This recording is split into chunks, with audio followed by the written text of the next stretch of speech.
We met next day as he had arranged, and inspected the rooms at number 221B, Baker Street, of which he had spoken at our meeting. They consisted of a couple of comfortable bedrooms and a single large airy sitting room, cheerfully furnished and illuminated by two broad windows. So desirable in every way were the apartments, and so moderate did the terms seem when divided between us, that the bargain was concluded upon the spot, and we at once entered into possession.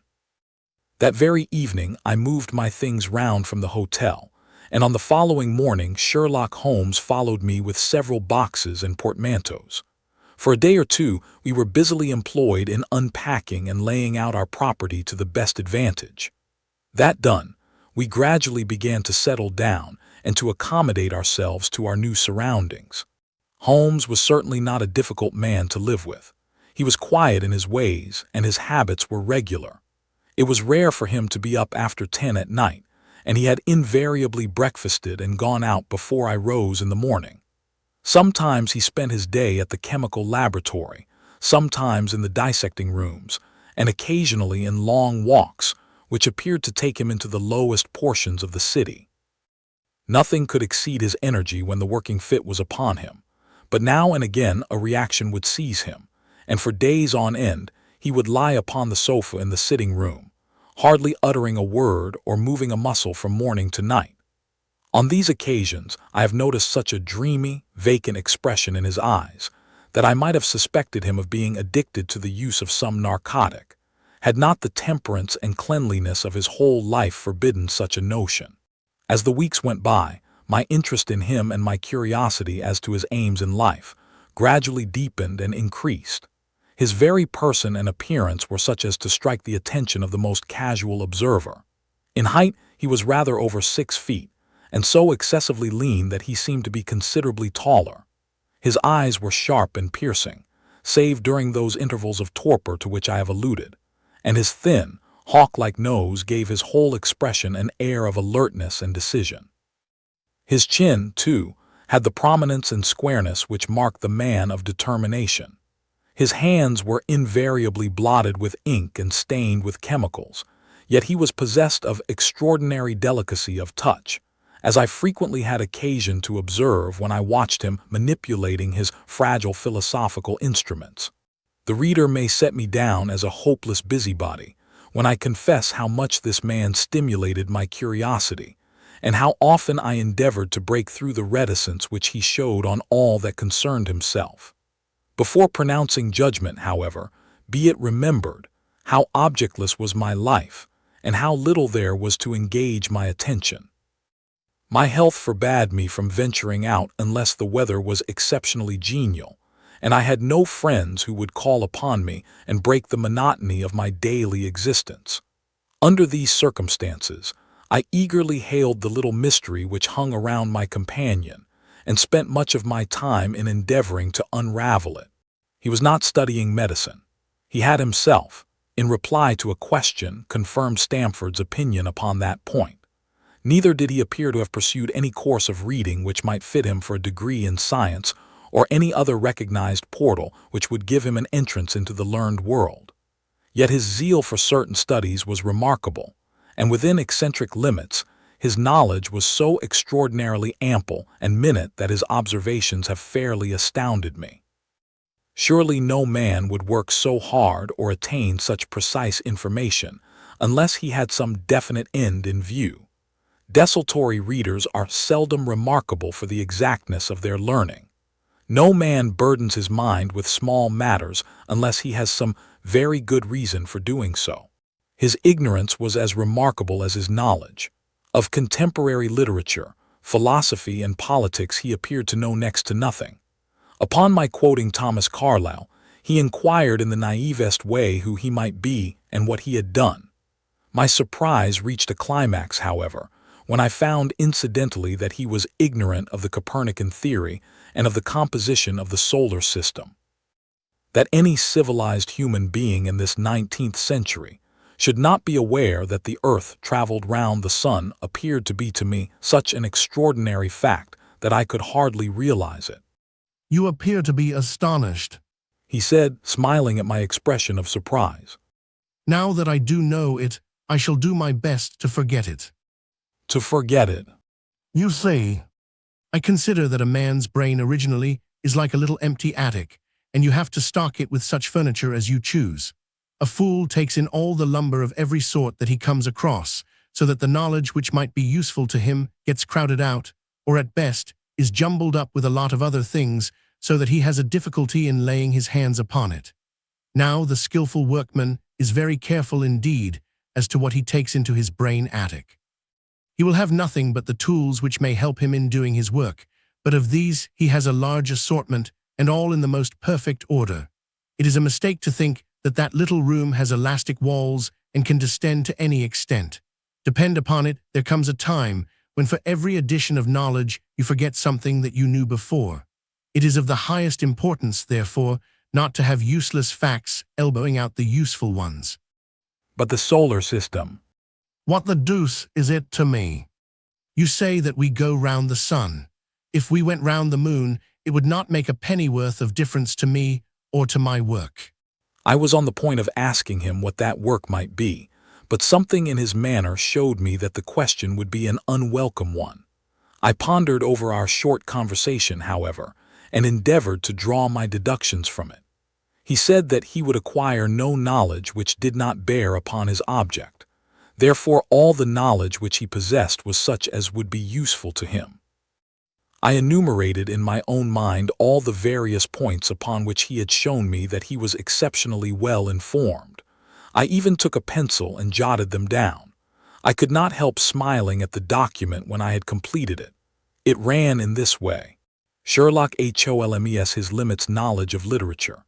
Nil, philosophy, nil, astronomy, nil, politics, feeble, botany, variable, well up in belladonna, opium and poisons generally. Knows nothing of practical gardening, geology, practical but limited, tells at a glance different soils from each other. After walks has shown me splashes upon his trousers and told me by their color and consistence in what part of London he had received them. Chemistry, profound. Anatomy, accurate but unsystematic. Sensational literature, immense. He appears to know every detail of every horror perpetrated in the century. Plays the violin well. Is an expert single-stick player, boxer and swordsman. Has a good practical knowledge of British law. When I had got so far in my list, I threw it into the fire in despair. If I can only find what the fellow is driving at by reconciling all these accomplishments and discovering a calling which needs them all, I may as well give up the attempt at once. I see that I have alluded above to his powers upon the violin. These were very remarkable, but as eccentric as all his other accomplishments. That he could play pieces and difficult pieces, I knew well, because at my request he has played me some of Mendelssohn's Lieder and other favorites. When left to himself, however, he would seldom produce any music or attempt any recognized air. Leaning back in his armchair of an evening, he would close his eyes and scrape carelessly at the fiddle which was thrown across his knee. Sometimes the chords were sonorous and melancholy. Occasionally they were fantastic and cheerful. Clearly they reflected the thoughts which possessed him, but whether the music aided those thoughts, or whether the playing was simply the result of a whim or fancy, was more than I could determine. I might have rebelled against these exasperating solos had it not been that he usually terminated them by playing in quick succession a whole series of my favorite airs, as a slight compensation for the trial upon my patience.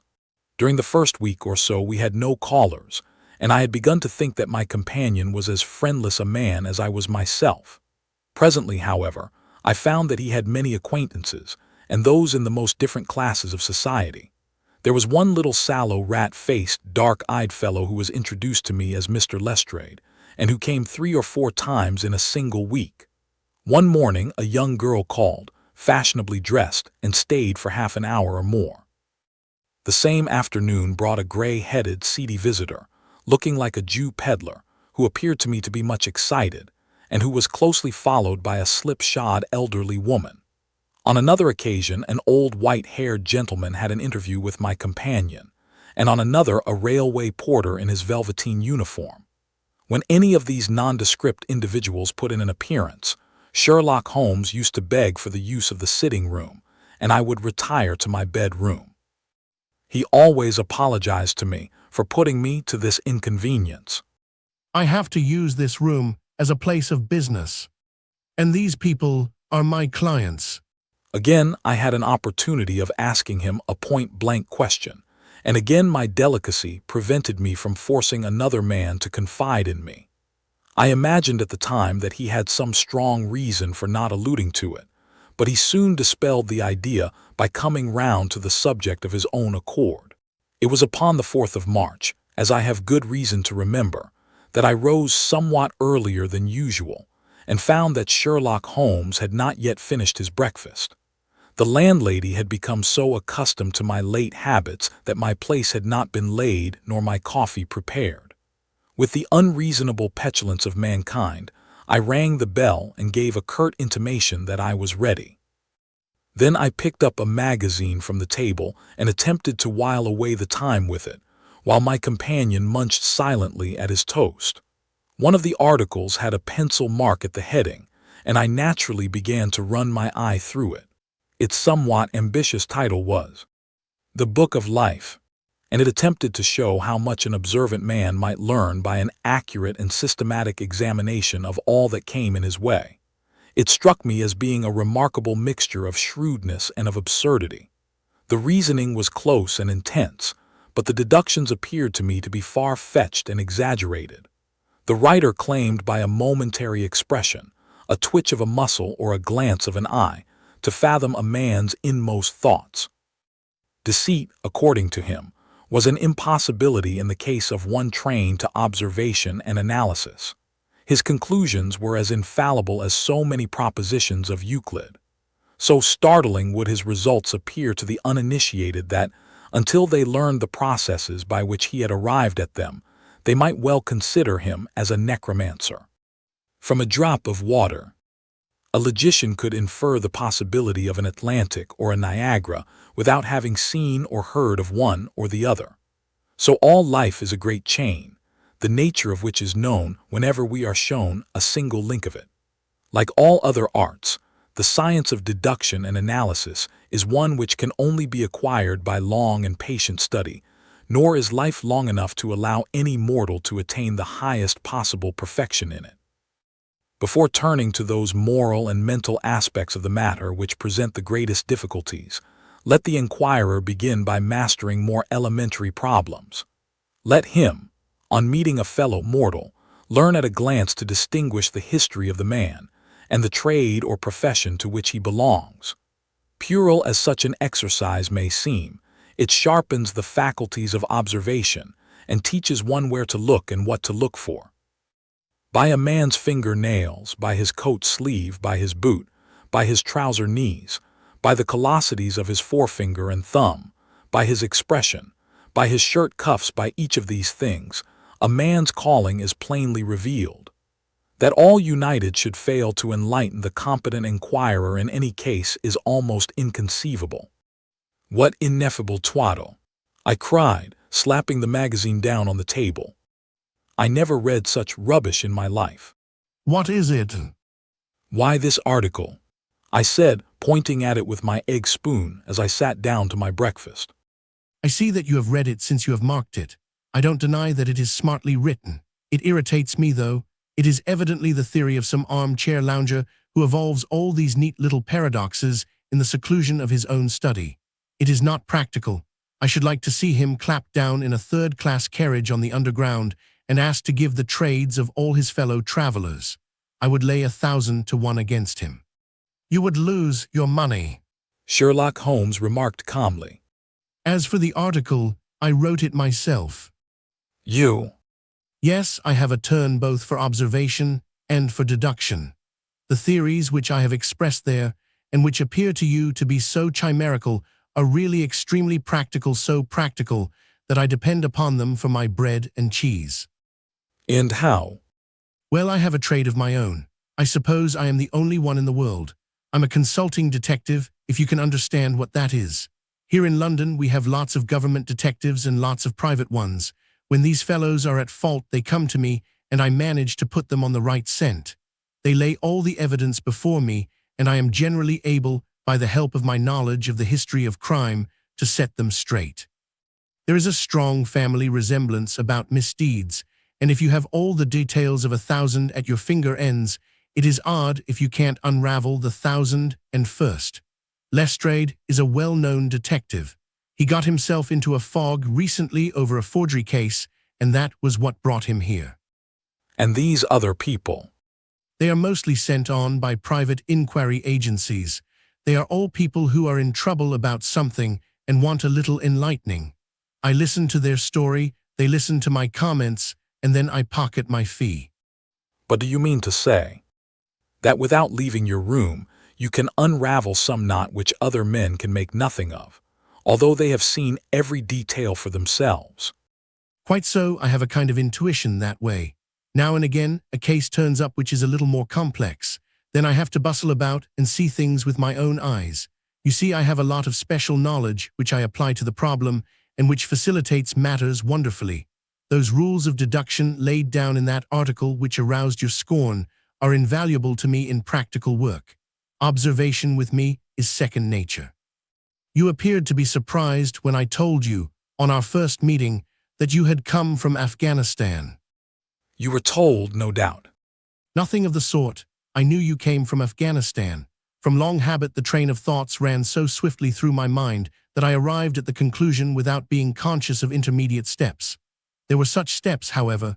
The train of reasoning ran, here is a gentleman of a medical type, but with the air of a military man. Clearly an army doctor, then. He has just come from the tropics, for his face is dark, and that is not the natural tint of his skin, for his wrists are fair. He has undergone hardship and sickness, as his haggard face says clearly. His left arm has been injured. He holds it in a stiff and unnatural manner. Where in the tropics could an English army doctor have seen much hardship and got his arm wounded? Clearly in Afghanistan. The whole train of thought did not occupy a second. I then remarked that you came from Afghanistan, and you were astonished. It is simple enough as you explain it. You remind me of Edgar Allan Poe's Dupin. I had no idea that such individuals did exist outside of stories. Sherlock Holmes rose and lit his pipe. No doubt you think that you are complimenting me in comparing me to Dupin. Now, in my opinion, Dupin was a very inferior fellow. That trick of his of breaking in on his friend's thoughts with an apropos remark after a quarter of an hour's silence is really very showy and superficial. He had some analytical genius, no doubt, but he was by no means such a phenomenon as Poe appeared to imagine. Have you read Gaboriel's works? Does Lecoq come up to your idea of a detective? Sherlock Holmes sniffed sardonically. Lecoq was a miserable bungler. He had only one thing to recommend him, and that was his energy. That book made me positively ill. The question was how to identify an unknown prisoner. I could have done it in 24 hours. Lecoq took 6 months or so. It might be made a textbook for detectives to teach them what to avoid. I felt rather indignant at having two characters whom I had admired treated in this cavalier style. I walked over to the window and stood looking out into the busy street. This fellow may be very clever, but he is certainly very conceited. There are no crimes and no criminals in these days. What is the use of having brains in our profession? I know well that I have it in me to make my name famous. No man lives or has ever lived who has brought the same amount of study and of natural talent to the detection of crime which I have done. And what is the result? There is no crime to detect, or, at most, some bungling villainy with a motive so transparent that even a Scotland Yard official can see through it. I was still annoyed at his bumptious style of conversation. I thought it best to change the topic. I wonder what that fellow is looking for, I asked, pointing to a stalwart, plainly dressed individual who was walking slowly down the other side of the street, looking anxiously at the numbers. He had a large blue envelope in his hand and was evidently the bearer of a message. You mean the retired sergeant of Marines? Brag and bounce. He knows that I cannot verify his guess. The thought had hardly passed through my mind when the man whom we were watching caught sight of the number on our door and ran rapidly across the roadway. We heard a loud knock. a deep voice below, and heavy steps ascending the stair. For Mr. Sherlock Holmes. He said, stepping into the room and handing my friend the letter. Here was an opportunity of taking the conceit out of him. He little thought of this when he made that random shot. May I ask, my lad, what your trade may be? Commissionaire, sir. Uniform away for repairs. And you were? I asked, with a slightly malicious glance at my companion. A sergeant, sir, Royal Marine Light Infantry, sir. No answer, right, sir. He clicked his heels together, raised his hand in a salute, and was gone.